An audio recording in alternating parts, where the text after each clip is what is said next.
tom yopishdan oldin bu videoni albatta ko'ring. Bu yog'och bo'ladi. Yog'ochdan tom qilganingizda qanday bo'ladi? Mana bitta ursangiz sinib ketadi. Ya'ni bu 10 yil, 15 yilda chirib ketadi. Endi konteyner materialdan tom qiladigan bo'lsangiz, bitta uradigan bo'lsa hech narsa qilmaydi. Zo'ridan bo'ladi. Eng asosiysi bir umr garantiya beradi. Ko'rib turgan joylaring eniga 11 metr, uzunligi 20 metr joyimizni atiga 50 million so'mga qilib beribdi. Zo'rmi? 50 million so'm. Bitta eski Damas'ni sotib olsangiz, mana shunday tomni bemalol qildirib olasiz ekan.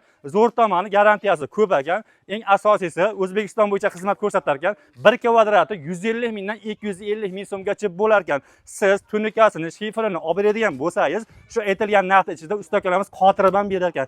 Kraskasini olib beradigan bo'lsangiz, kraskalarni o'zlari chiroyli qilib surkab bo'yab berar ekan. Xudo xolasa zo'ridan bo'ladi. Manzil Andijonda Asakasidan bo'lyapti. Butun O'zbekiston bo'yicha xizmatlari bor ekan. Aytilgan narxlar amal qiladi. Faqat bizning kanal nomini aytganlarga yana zo'r chegirma qilib berishi mumkin. Faqat ko'niga qo'sab ko'ringlar. Ustakalarimiz zo'r narxda qilib beradigan. Sog' bo'linglar.